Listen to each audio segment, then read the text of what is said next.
जय हिंद दोस्तों। स्वागत है आप सभी का study with M SPP channel पर। दोस्तों, ये एम लक्ष्मीकांत बुक सीरीज़ चल रही है। ठीक है, तो आप इसकी जो है इससे पहले मैंने ये 15-16 वीडियोस पॉलिटी के बनाए हुए हैं। तो उस जो उसकी जो प्लेलिस्ट है वो वीडियो चैनल पर है। उसकी लिंक भी मैं डिस्क्रिप्शन में दे दूँगा। ठीक है, तो उसको भी देख लीजिएगा। वीडियोस आप बहुत ही यूज़फुल होंगे वो वीडियोस। ये लक्ष्मीकांत बुक का ये 7वां अध्याय है, फंडामेंटल राइट्स। ठीक है, मूल अधिकार। तो मूल अधिकार में भी ये तीसरा भाग है। ठीक है, 2 भाग इससे पहले के हैं, उनको भी देख लीजिएगा आप। वो प्लेलिस्ट में मिल जाएंगे आपको, तो उनको भी देख लीजिएगा। तो आपको जो अंडरस्टैंडिंग है वो क्लियर होती जाएगी। ठीक है, बनती बनती चली जाएगी। और ये सभी परीक्षाओं के लिए महत्वपूर्ण है। कोई भी परीक्षा हो, यहाँ पर सामान्य अध्ययन से जो प्रश्न पूछे जाते हैं वो उनमें ये भारतीय राज्य व्यवस्था से प्रश्न बनता ही है। और 2-4 प्रश्न, 6 प्रश्न तो प्रत्येक परीक्षा में आते हैं। हाँ, यूपीपीएससी और इन सब परीक्षाओं में जो थोड़ा बड़े लेवल के हैं, उसमें प्रश्नों की जो संख्या है, प्रश्नों की संख्या वो बढ़ जाती है। ठीक है, तो ये वीडियो शुरू करते हैं। अ, और अगर आप इस चैनल पर नए हैं तो आप इसको सब्सक्राइब कर लीजिए, और सब्सक्राइब करके बेल आइकन को प्रेस कर लीजिए। ठीक है, ताकि वीडियो का नोटिफिकेशन आपको मिलता रहे। चलिए शुरू करते हैं वीडियो को। इससे पहले मैंने आर्टिकल अनुच्छेद 17 तक बता दिया था। ठीक है, जिसमें कि अस्पृश्यता का अंत बताया था मैंने।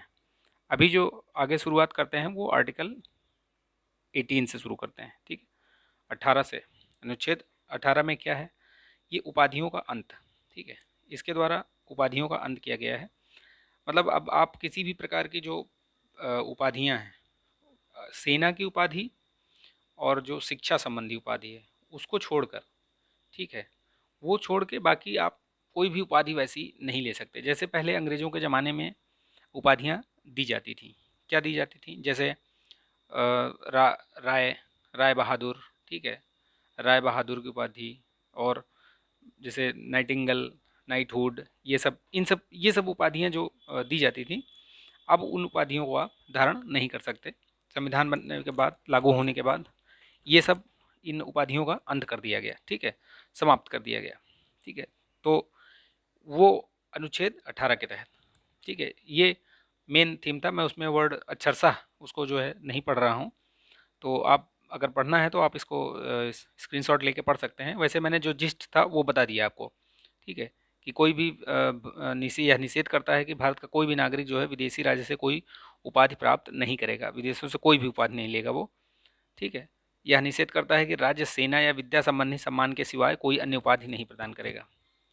समझ गए? कोई भी उपाधि, कोई विदेशी राज्य के अधीन लाभ या विश्वास के पद के को धारण करते हुए किसी विदेशी राज्य से कोई भी उपाधि राष्ट्रपति की सहमति के बिना नहीं स्वीकार करेगा।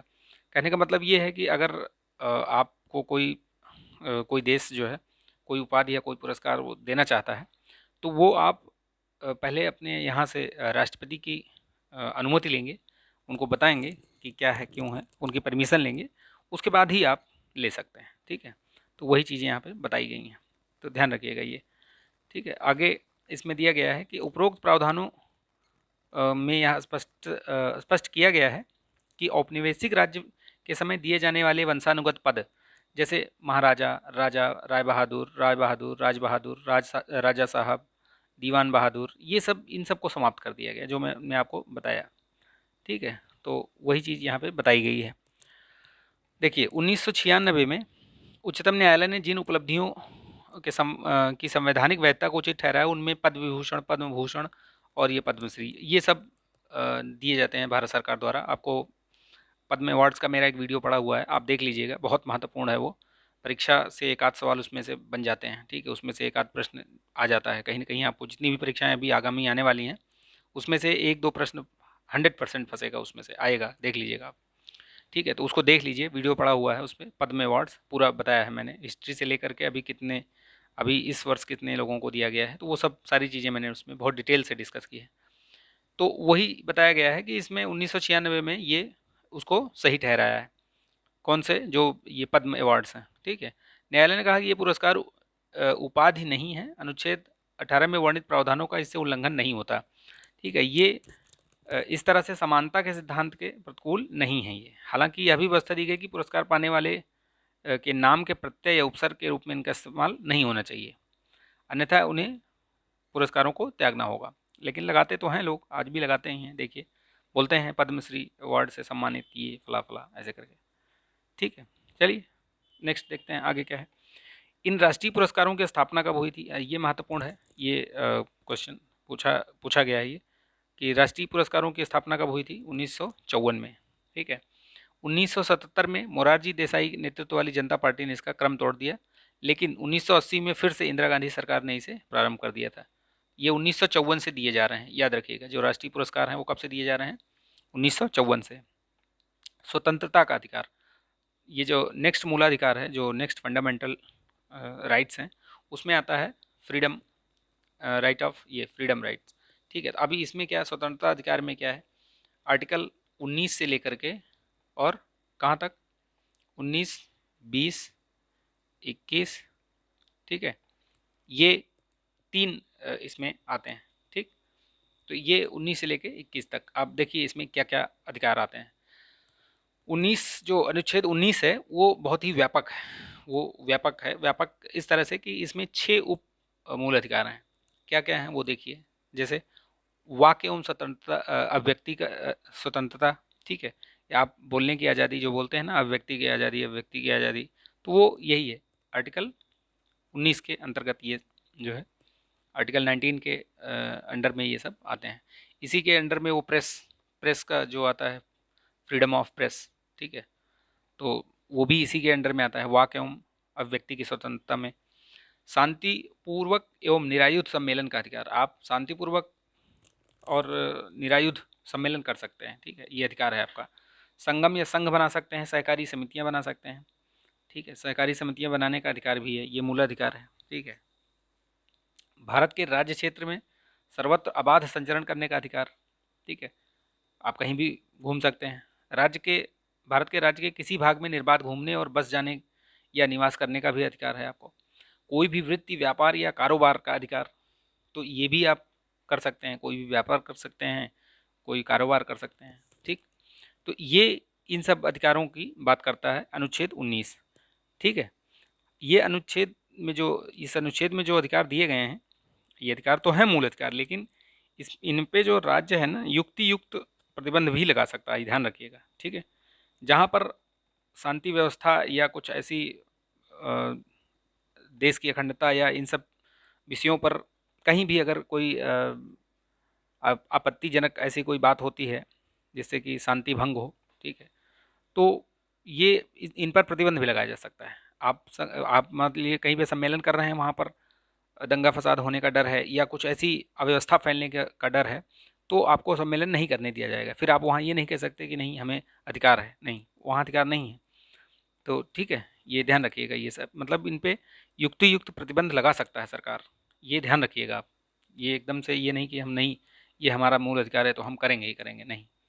ठीक है, मूलतः अनुच्छेद 19 में 7 अधिकार थे, लेकिन संपत्ति का अधिकार खरीदने, अधिग्रहण करने या बेचे जाने के अधिकार को 1978 के 44वें संविधान संशोधन से समाप्त कर दिया गया। याद, आपको मैंने पहले भी बताया ये बात। इन अधिकारों की रक्षा केवल राज्य के खिलाफ मामले में है, ना कि निजी मामले में। निजी मामले में नहीं है, स्टेट से ही है ये। ठीक है, स्टेट के खिलाफ। अर्थात ये अधिकार केवल नागरिकों और कंपनी के शेयरधारकों के लिए है, ना कि विदेशी या कानूनी लोगों जैसे कंपनियों या परिषदों के लिए, उनके लिए नहीं है, सिर्फ व्यक्तियों के लिए। राज्य इन 6 अधिकारों पर अनुच्छेद 19 में उल्लिखित आधारों पर उचित प्रतिबंध लगा सकता है, जो मैंने अभी आपको बताया। ठीक है, उचित प्रतिबंध लगा सकता है, जहां उसको लगेगा कि यहाँ पे लॉ एंड ऑर्डर डिस्टर्ब हो रहा है, खराब होने की आशंका है या खराब हो रहा है, तो वहाँ पे उसको प्रतिबंधित कर सकती है। ठीक है, तो वाक्य एवं अभिव्यक्ति की स्वतंत्रता है, उसके अंतर्गत दिया है इसमें क्या क्या आता है। तो ये प्रश्न पूछा गया है कि ये प्रेस की स्वतंत्रता जो है वो किस में आती है, तो वाक्य एवं अभिव्यक्ति की स्वतंत्रता के अंतर्गत इतनी सारी चीज़ें आती हैं। ये देखिए, ये फ़ोन टैपिंग, ये ठीक है, ये सब सारी चीज़ें ये आप पढ़ लीजिएगा। आप इसको मैं अक्षरशः नहीं बता रहा हूँ, आप इसका स्क्रीनशॉट लेकर पढ़ लीजिएगा या वीडियो रोक के पढ़ लीजिएगा पॉज करके। ठीक, चलिए आगे बढ़ते हैं। तो ये शांतिपूर्वक सम्मेलन का मैंने जिस्ट बता दिया आपको, वो चीज़ आपको ज़्यादा समझना है। इसमें एक एक अक्षर पढ़ने से आपको उससे ज़्यादा लाभ नहीं होगा। आपको मैंने बता दिया कि क्या है, कैसे करना है। जैसे शांतिपूर्वक सम्मेलन है तो आप कहीं भी सम्मेलन सार्वजनिक बैठक में भाग ले सकते हैं, ठीक है, और प्रदर्शन भी कर सकते हैं लेकिन शांतिपूर्वक, ठीक है। आप हथियार लेकर प्रदर्शन नहीं कर सकते, कि जैसा आपने देखा होगा पिछले कई वर्षों से ये चीज़ें आम हो गई हैं, देखने को मिलती हैं। जैसे पिछले वर्ष देखिए 26 जनवरी के मौके पर ही लाल किले पर क्या हुआ था। तो ये सब नहीं होना चाहिए। आप कर सकते हैं, आपका अधिकार है प्रदर्शन करने का। अगर आप विरोध की कोई चीज़ आपको सही नहीं लग रही है तो आप विरोध कर सकते हैं, लेकिन शांतिपूर्ण ढंग से, ठीक है। तो वही यहाँ बताया गया है, सारी चीज़ें ये बताई गई हैं। तो इसको मैं एक एक अक्षर नहीं पढ़ रहा हूँ, जहाँ पे मुझे लगेगा कि यहाँ पे पढ़ के समझाना है तो मैं समझा भी दूंगा। संघ बनाने का भी मैंने बता दिया आपको कि संघ बना सकते हो आप, सहकारी जो सोसाइटीज़ है वो भी बना सकते हो।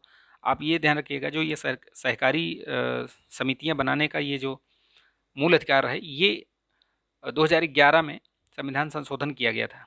उस संविधान संशोधन से ये जोड़ा गया है, ठीक है। पहले नहीं था ये मूल अधिकार, तो याद रखिएगा वो 97th अमेंडमेंट के तहत, ठीक। तो ध्यान रखिएगा उसको, ये प्रश्न पूछा गया है, ये प्रश्न महत्वपूर्ण है ये। तो आगे बढ़ते हैं इसमें। हाँ, आबाद संचरण वाली व्यवस्था जो स्वतंत्रता है वो भी मैंने बता दिया आपको, कहीं भी आप घूम सकते हैं। तो इस पर ये देखिए, जैसे इस स्वतंत्रता पर उचित प्रतिबंध लगाने के दो कारण हो सकते हैं।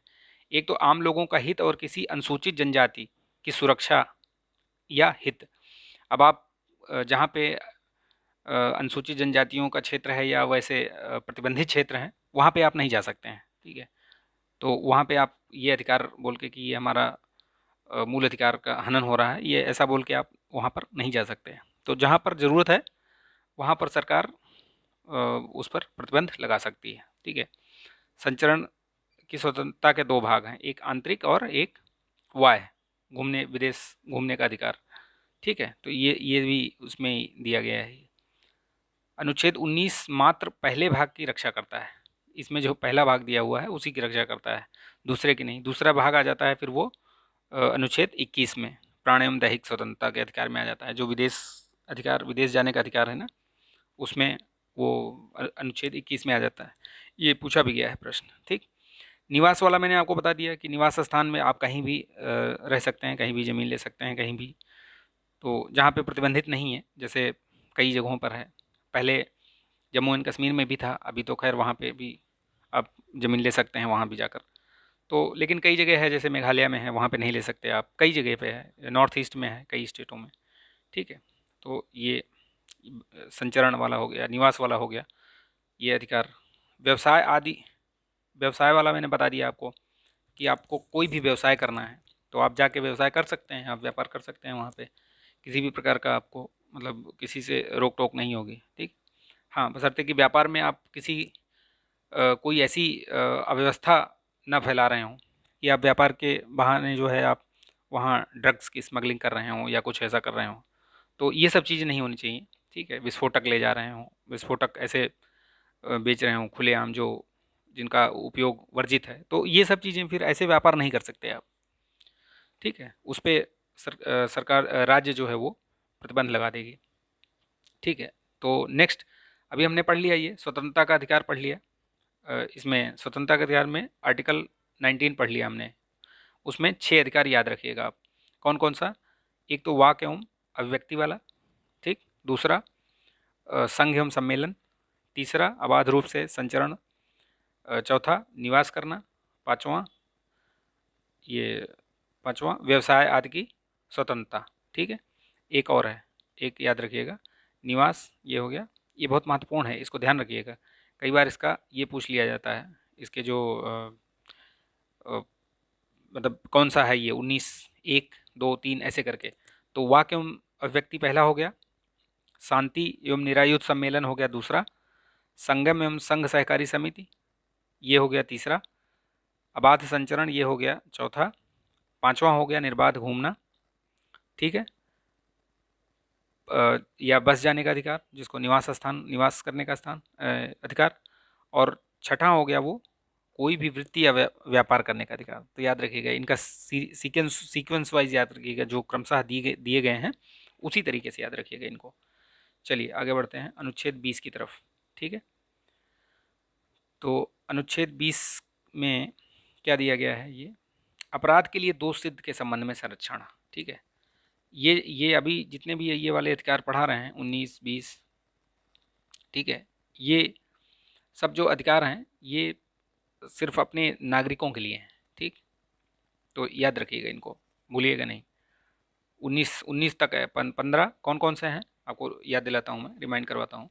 15 है, 16 है, 19 है, 29 है और 30, ये इतने हैं 5। तो इनको ध्यान रखिएगा, भूलिएगा नहीं, पूछा जाता है ये। अनुच्छेद 20 के किसी भी अभियुक्त या दोषी करार व्यक्ति, चाहे वह नागरिक हो या विदेशी हो, ठीक है, या कंपनी या परिषद का कानून व्यक्ति हो, उसके विरुद्ध मनमाने और अतिरिक्त दंड से संरक्षण प्रदान करता है।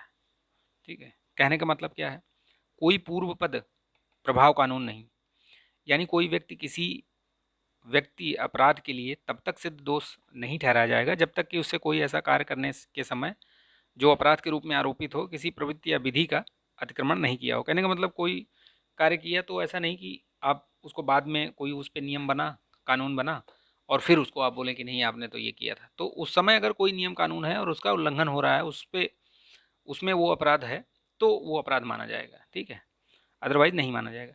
उससे अधिक शक्ति का भागी नहीं होगा जो उस अपराध के लिए जाने के समय प्रवृत्ति विधि या उस के अधीन अधिरोपित की जा सकती है। मतलब उसमें जो लिखा है उससे ज़्यादा उसको दंड नहीं दिया जा सकता। दोहरी क्षति नहीं हो सकती, किसी व्यक्ति को एक ही अपराध के लिए एक बार से अधिक अभियोजित नहीं किया जा सकता, दंडित नहीं किया जा सकता। एक ही अपराध के लिए आप 2 बार सजा नहीं दे सकते हैं। ठीक है, स्व अभिशंसन नहीं, किसी अपराध के लिए अभियुक्त किसी व्यक्ति को स्वयं अपने विरुद्ध साक्षी होने के लिए बाध्य नहीं कर सकता। कहने का मतलब है कि पुलिस ने पकड़ा आपको और अपने खिलाफ ही आपको बोले कि नहीं तुम बोलो, ज़बरदस्ती बोलो, तो इसीलिए पुलिस का जो बयान होती है उस पर वो कोर्ट जो है विश्वास नहीं करती है। तो वो उसका रीज़न यही है कि आपने उसको मारा पीटा या उसको टॉर्चर करके उसको उसी के खिलाफ जो है आपने गवाही बना दिया, तो वो मान्य नहीं होता है कोर्ट में। ठीक है, आपको कुछ प्रूफ देने होते हैं अलग से या कोई साक्षी। ठीक है, तो वही बताया गया है यहाँ पे। ठीक, एक पूर्व पद प्रभाव कानून वह है, अब इसमें बताया गया है कि पूर्व पद प्रधान क्या है, वो प्रभाव कानून क्या है, जो पूर्व व्यापी प्रभाव से दंड अध्यारोपित करता है, अर्थात किए गए कृत्यों पर ऐसे जो कृत्यों हेतु दंड को बढ़ाता है। अनुच्छेद 20 के पहले प्रावधान के अंतर्गत इस तरह के प्रावधान क्रियान्वयन पर रोक है। ये चीज़ मैं बता चुका हूँ आपको, इसमें बहुत कुछ समझाने वाली चीज़ नहीं है, मैंने बता दिया आपको, जो जिस्ट है वो मैंने बता दिया है आपको। ठीक है, उससे आपका काम हो जाएगा जितना मैंने अभी आपको बताया है। भौतिक चलिए आगे बढ़ते हैं, ये 20 हो गया। ठीक है, अभी जो है ये प्राण एवं दैहिक स्वतंत्रता, ये कौन सा अनुच्छेद है, ये अनुच्छेद 21 है। ठीक, देखिए प्राण एवं दैहिक स्वतंत्रता, इसमें क्या है, ये बहुत ही व्यापक है। इसको समय समय पर सुप्रीम कोर्ट ने इसमें कई सारी चीज़ें इसमें जो है ऐड की हैं कि ये प्राण एवं दैहिक स्वतंत्रता के अंतर्गत आता है। तो वही क्या क्या चीज़ें हैं उसमें वो बताया गया है। ठीक है, तो इसमें एक मामले का जिक्र किया गया है, गोपालन मामला 1950 में उच्चतम न्यायालय ने अनुच्छेद 21 की सूक्ष्म व्याख्या की थी। तो ध्यान रखिएगा, किस मामले में, गोपालन मामले में। ठीक, अब इसमें देखिए दिया हुआ है क्या क्या इसमें कौन कौन से अधिकार आते हैं इसमें। अनुच्छेद 21 के तहत सिर्फ मनमानी कार्यकारी प्रक्रिया के विरुद्ध सुरक्षा उपलब्ध न है, नहीं उपलब्ध न कि विधानमंडलीय प्रक्रिया के विरुद्ध। इसका मतलब राज्य प्राण एवं दैहिक स्वतंत्रता के अधिकार को कानूनी आधार पर रोक सकता है। ऐसा इसलिए क्योंकि अनुच्छेद 21 की अभिव्यक्ति विधि द्वारा स्थापित प्रक्रिया अमेरिका के संविधान में अभिव्यक्ति विधि की विधिवत प्रक्रिया से भिन्न है। ठीक, ये मैं पहले बता चुका हूँ आपको। इस तरह कानून की वैधता की एक एवं उसकी व्यवस्था पर अकारण अन्यायपूर्ण आधार पर प्रश्न नहीं उठाया जा सकता। कहने का मतलब ये है कि कोई नियम या कोई कानून पहले से कुछ बना हुआ है या कुछ वैसा चीज़ है तो आप उसमें ज़बरदस्ती ये नहीं कहेंगे कि नहीं ये तो मेरा मूल अधिकार प्राण एवं दैहिक स्वतंत्रता का मूल अधिकार है, हनन हो रहा है, तो जो नियम बने हुए हैं, जो कानून बने हुए हैं, उनका उल्लंघन आप नहीं कर सकते हैं। ठीक है, तो ध्यान रखिएगा ये। लेकिन मेनका गांधी मामले में उच्चतम न्यायालय 1978 में ये मामला हुआ था, उसमें उच्चतम न्यायालय ने अनुच्छेद 21 के तहत गोपालन मामले में फैसले को पलट दिया। तो वो जो मामला था वो गोपालन मामले में बोला था, लेकिन जो 1978 में मेनका गांधी वाला मामला हुआ उसमें पलट दिया। क्या बोला? अतः न्यायालय ने व्यवस्था दी कि प्राण एवं दैहिक स्वतंत्रता को उचित एवं न्यायपूर्ण मामले के आधार पर रोका जा सकता है। तो उसमें था कि रोक नहीं सकते, लेकिन इसमें है कि रोक सकते हैं। इसके प्रभाव में अनुच्छेद 21 के तहत सुरक्षा केवल मनमानी कार्यकारी क्रिया पर ही उपलब्ध नहीं, बल्कि विधानमंडलीय क्रिया के विरुद्ध भी उपलब्ध है। न्यायालय ने प्राण एवं दैहिक प्राण की स्वतंत्रता की व्याख्या करते हुए कहा कि इसके विस्तार का आशय यह है कि एक व्यक्ति के प्राण स्वतंत्रता में अधिकारों कई प्रकार होते हैं। इसमें प्राण के अधिकार को शारीरिक बंधनों से नहीं बांधा गया, बल्कि इसमें मानवीय सम्मान एवं इससे जुड़े अन्य पहलुओं को रखा गया है। ठीक है, तो सिर्फ इसमें शारीरिक बंधनों में नहीं बांधा गया है, इसमें इसमें बहुत से मानवीय पहलुओं को ध्यान में रख के इसमें इसकी व्याख्या की गई है। उच्चतम न्यायालय ने इसकी व्याख्या की है, सिर्फ ये अधिकार के रूप में नहीं, बहुत सारी चीज़ें इसमें ध्यान में रखा है। तो देखिए, उच्चतम न्यायालय ने मेनका मामले में अपने फैसले को दोबारा स्थापित किया और इसमें इसके अनुच्छेद 21 के भाग के रूप में निम्नलिखित अधिकारों की घोषणा की। तो इसमें क्या है, इसमें समय समय पर बहुत सारी चीज़ें ऐड भी होती रही हैं। ये तो उस समय तक किया था, लेकिन इसके अलावा भी बहुत सारी चीज़ें बीच बीच में ऐड होती रही हैं। देखिए, इसमें ये सब दिया हुआ है, पढ़ लीजिएगा लिस्ट आप। मोटा मेन चीज़ें पढ़ दे रहा हूँ आपको। जीवन की रक्षा का अधिकार, निजता का अधिकार, आश्रय का अधिकार, स्वास्थ्य का अधिकार, 14 वर्ष की उम्र तक निःशुल्क शिक्षा का अधिकार। ठीक है, इसके लिए संविधान संशोधन भी किया गया था, याद होगा आपको। निःशुल्क कानूनी व्यवस्था का अधिकार, इसमें भी चेंज किया गया। ठीक है, बदला गया कानून, उसमें संविधान संशोधन करके ऐड किया गया। अकेले कारावास में बंद होने के विरुद्ध अधिकार, त्वरित सुनवाई का अधिकार, हथकड़ी लगाने के विरुद्ध अधिकार, अमानवीय व्यवहार के विरुद्ध अधिकार, तो ये देर से फांसी के विरुद्ध अधिकार, विदेशी यात्रा करने का अधिकार, थोड़ी देर पहले भी बताया गया था, बंधुआ मजदूरी। तो ये सब हैं, इनको आप लिस्ट पढ़ लीजिएगा। ये प्रश्न कई बार पूछे जाते हैं, इनमें से एक किसी को दे देगा और इसमें पूछेगा कि कौन सा अधिकार है ये, या प्राण एवं दैहिक स्वतंत्रता के अधिकार के अंतर्गत निम्नलिखित में से कौन सा आता है या नहीं आता है। तो इनको एक बार लिस्ट आप पढ़ के रिवाइज कर लीजिएगा एक दो बार, तो आपको समझ में आ जाएगा। ठीक है, ये काफ़ी बड़ी लिस्ट है ये। देखिए, ये इसमें करीब 34 और भी एक दो शायद ऐड हुए हैं अभी। ठीक है, शिक्षा का अधिकार जो ऊपर अभी आपने पढ़ा है, उसमें देखिए ये इसमें एक अनुच्छेद 21 का जोड़ा गया है। ठीक है, शिक्षा का अधिकार, राइट टू एजुकेशन। तो इसमें क्या है कि 6 से 14 वर्ष तक की, अब ये चूँकि अभी तो ये जो नई शिक्षा नीति आई है 2020 में, नई न्यू एजुकेशन पॉलिसी, तो इसमें तो काफ़ी सारे अब अलग से जो प्रावधान दिए गए हैं, तो ये अब ये इसमें कुछ परिवर्तन होगा शायद आगे आने वाले दिनों में। लेकिन अभी आप ये देखिए कि जब तक नहीं हुआ है तब तक यही मानिए अभी फ़िलहाल कि 6 से 14 वर्ष तक के उम्र के जो बच्चों को है निःशुल्क एवं अनिवार्य शिक्षा उपलब्ध कराएगा ये। ठीक है, तो ये याद रखिएगा। कौन सा संविधान संशोधन हुआ था वो भी ध्यान रखिएगा, अभी आगे इसमें बताया गया है। देखिए, 86 अमेंडमेंट जो हुआ था 2002 में, तो ये याद रखना आप। ठीक, यह संविधान देश में सर्व शिक्षा के लक्ष्य में एक मील का पत्थर साबित हुआ। ठीक, तो ध्यान रखना ये संविधान संशोधन याद रख, कई बार पूछा गया है ये प्रश्न। ठीक है, इस संशोधन में पहले भी संविधान के भाग 4 के अनुच्छेद 45 में बच्चों के लिए निःशुल्क जो डीपीएसपी दिया हुआ है उसमें भी ये चीज़ कही गई है, तो उसी के आधार पे जो है ये मूल अधिकार में इसको बना दिया गया, राइट टू एजुकेशन। ठीक है, यह संविधान अनुच्छेद 45 के निदेशक सिद्धांत को बदलता है। अब इसे आगे पढ़ा जाता है। क्या पढ़ा जाता है? यह राज्य सभी बच्चों को 14 वर्ष तक की आयु पूरी करने तक निःशुल्क एवं अनिवार्य शिक्षा देने के लिए उपबंध करने का प्रयास करेगा। इसमें एक मूल कर्तव्य अनुच्छेद 51 का के तहत जोड़ा गया है। प्रत्येक नागरिक का यह कर्तव्य होगा कि वह 6 से 14 वर्ष तक के अपने बच्चे को शिक्षा प्रदान कराएगा। तो वो कहाँ पे है? मूल कर्तव्य के अंतर्गत है वो। ठीक है, 51 का में। ठीक, तो याद रखिएगा उसको।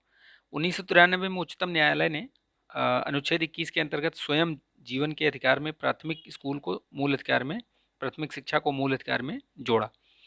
इसमें व्यवस्था की गई कि भारत के किसी भी बच्चे को 14 वर्ष की आयु तक निःशुल्क शिक्षा प्रदान की जाए। इसके उपरांत उसकी शिक्षा का अधिकार आर्थिक क्षमता एवं की सीमा एवं राज्य के विकास का विषय है वो। ठीक है, लेकिन 14 वर्ष तक फ्री में शिक्षा दी जाएगी, ऐसा कहा। ठीक है, इस फैसले में न्यायालय ने अपने पूर्व के फैसले जो 92 में दिया था उसे, जिसमें घोषणा की थी कि शिक्षा का अधिकार किसी भी स्तर पर, जिसमें व्यावसायिक शिक्षा जैसे चिकित्सा एवं इंजीनियरिंग शिक्षा भी शामिल है, उसको मतलब बताया है कि ऐसा पहले बोला था, अभी ये बोल दिया है। ठीक है, कि उच्च शिक्षा वो सरकार और उसके ऊपर निर्भर करता है, जो संसाधन उपलब्ध होंगे जैसे, लेकिन यह है कि 14 वर्ष तक जो है फ्री शिक्षा दी जाएगी। अनुच्छेद 21(1) अनुसरण में संसद ने बच्चों को निःशुल्क एवं अनिवार्य शिक्षा का अधिकार, जो राइट टू एजुकेशन आया था 2009 में, ठीक है, ये उसी का प्रतिफल है। ठीक है, तो इसी में इसमें बोला गया था कि इसके अंतर्गत जो है ये व्यवस्था की गई थी कि 14 वर्ष तक की आयु के प्रत्येक बच्चे को संतोषजनक एवं समुचित गुणवत्ता वाली पूर्णकालिक प्रारंभिक शिक्षा एक ऐसे औपचारिक विद्यालय में जिसमें कि अनिवार्य परिपाटियों एवं मानकों का पालन किया जाता हो। ठीक, तो ये ध्यान रखिएगा आप। जो अगला जो अनुच्छेद है वो अनुच्छेद 22। क्या है ये निरोध एवं गिरफ्तारी से संरक्षण। ठीक है, तो इसको नेक्स्ट वीडियो में करेंगे हम कवर यहाँ से। आज के वीडियो में इतना ही रखते हैं। आई होप कि ये वीडियो पसंद आया होगा, तो प्लीज़ लाइक शेयर सब्सक्राइब कर लीजिए। ठीक है, तो मिलते हैं नेक्स्ट वीडियो में। तब तक आप अपना ध्यान रखिए, स्वस्थ रहिए, मस्त रहिए, बिंदास रहिए। जय हिंद।